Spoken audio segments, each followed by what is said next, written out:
Para si que nos vê a partir do Hope Channel Portugal ou então que nos ouve a partir da Rádio RCS, seja bem-vindo a mais uma Escola Bíblica, mais um episódio que estamos a apresentar e a realizar todos os dias com o intuito de que você também desse lado possa aprender mais sobre Jesus, mais sobre o Evangelho e neste caso pelo tema central que temos diante de nós, o Evangelho em Gálatas.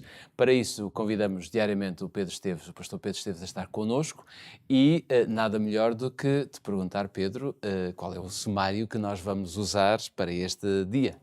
Estamos a falar de justificação pela fé e por isso o sumário de hoje é ser justificado pela fé, perdão, é receber de Deus esta graça imerecida de sermos perdoados e mesmo mais do que isso, sermos sentenciados como justos com base na certeza que Cristo pode fazê-lo por mim e nunca na ideia de que eu posso fazê-lo para Ele.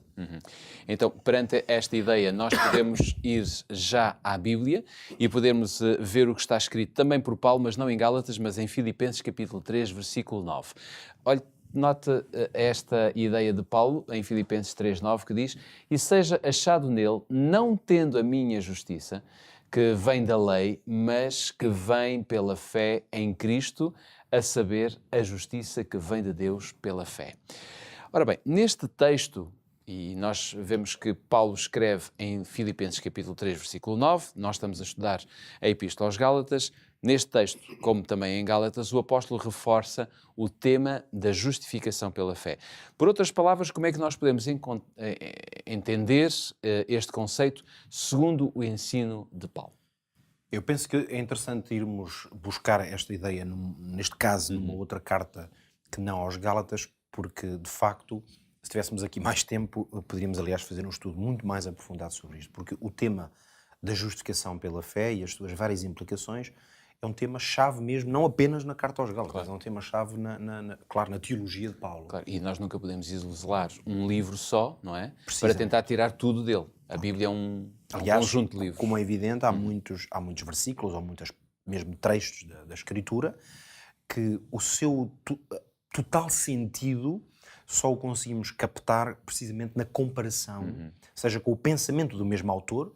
No caso de Paulo é bastante interessante poder fazer isso, porque Paulo tem um pensamento estruturado ao longo de 13 ou até 14 cartas ou epístolas, e isso permite-nos compreender de uma maneira mais abrangente o pensamento deste homem e as revelações que Deus lhe foi fazendo. Que, na verdade, claro, ou não fosse ele inspirado pelo Espírito Santo, a única coisa que podem fazer é reforçar-se umas às outras. Ora, nós aqui vimos que quando escrevia à igreja de Filipos, precisamente o apóstolo Paulo a explorar esta ideia de que a justiça que um homem pode ter, um cristão, é possível ter essa justiça, ou seja, ser considerado justo, mas ela não vem da lei. Portanto, não vem, mais uma vez, como já vimos em episódios anteriores, essa justiça ela não vem do facto de que eu procuro cumprir escrupulosamente um conjunto de requisitos, de leis, ainda que essas leis sejam moralmente perfeitas ou que reflitam totalmente a vontade de Deus. Ou melhor, não há nenhuma lei, não há nada que Deus tenha inspirado ou revelado a nenhum homem, a começar por Moisés, que recebeu em diferentes circunstâncias as maravilhosas leis de Deus, seja aquelas que orientaram moralmente o povo desde sempre, sejam leis até concretas para a vida do povo. É evidente que essas leis, elas foram reveladas por Deus e, portanto, elas refletem a sabedoria de Deus, o caráter de Deus, o conhecimento que Deus tem do homem.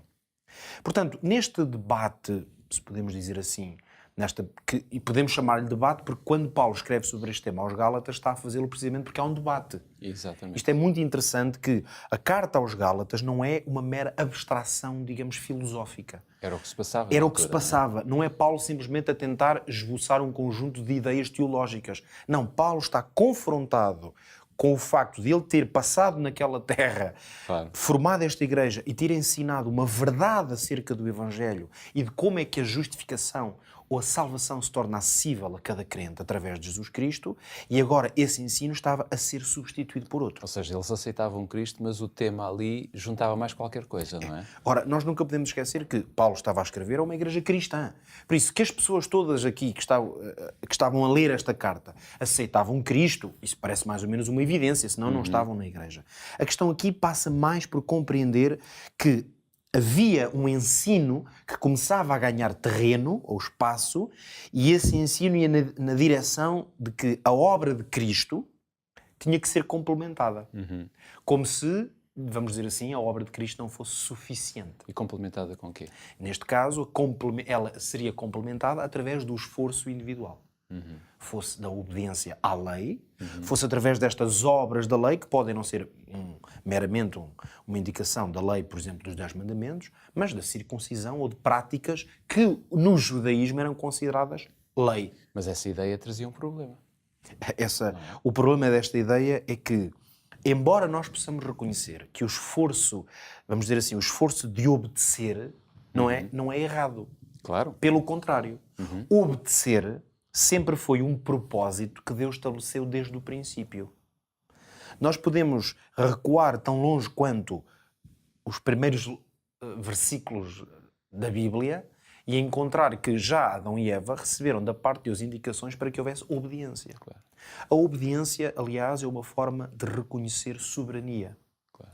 Por isso, a obediência, aliás, as palavras do apóstolo Paulo nunca podem ser lidas no sentido de haver uma dicotomia entre obedecer ou não obedecer à lei. Nunca é o que está em causa na discussão que Paulo traz, porque obedecer a Deus é reconhecer que Ele é Senhor.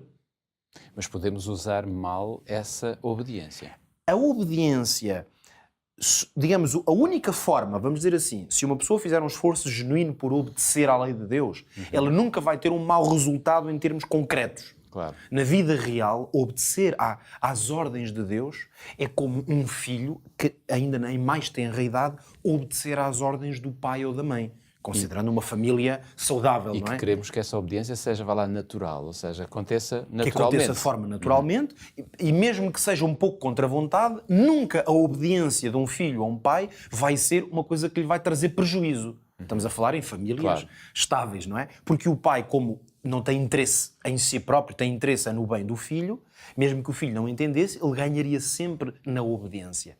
Mas aqui a questão não se trata do esforço de obedecer ou de que o ato de obediência ele tem um papel relevante na vida do crente.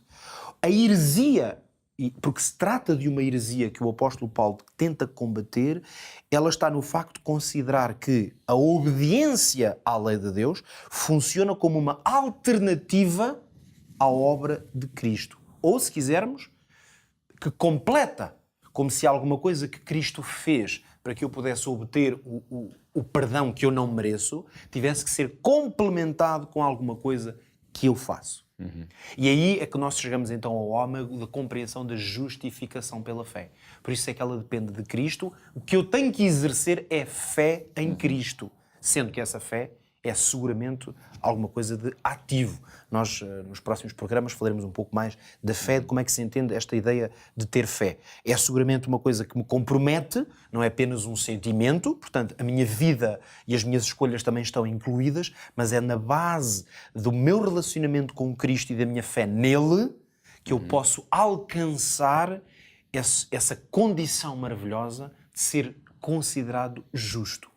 Se esse era um problema para os Gálatas e Paulo, no fundo, procurou claramente esclarecer este aspecto, talvez seja bom também esclarecermos nós e vermos qual é a nossa parte prática neste conceito. Como é que nós podemos fazer o aprendo fazendo? Nós podemos fazer alguma coisa e quanto mais não seja, é verdade que nós estamos a falar de conceitos, eventualmente alguém até que nos ouça ou veja, pode considerar conceitos um pouco teóricos, mas a verdade é esta, a compreensão de que eu posso em Cristo ser justificado ou considerado justo, olhando eu para mim e vendo as minhas debilidades e fraquezas, ou seja, apesar do meu pecado, isto muda muito na maneira como eu enfrento a vida. E o desafio que eu deixo com todos aqueles que nos ouvem e escutam neste dia é que aceite esta visão de que em Cristo pode obter tudo o que necessita e pode olhar para si e para a vida de uma perspectiva completamente diferente. Ora bem, aqui fica o nosso desafio para hoje, que você possa adotar esta visão de que verdadeiramente Cristo pode trocar completamente a nossa vida, fazê-la mais eficaz e uma vida muito mais saudável para a honra e glória do seu nome. Está tudo dito por hoje, nós voltamos amanhã. Até lá.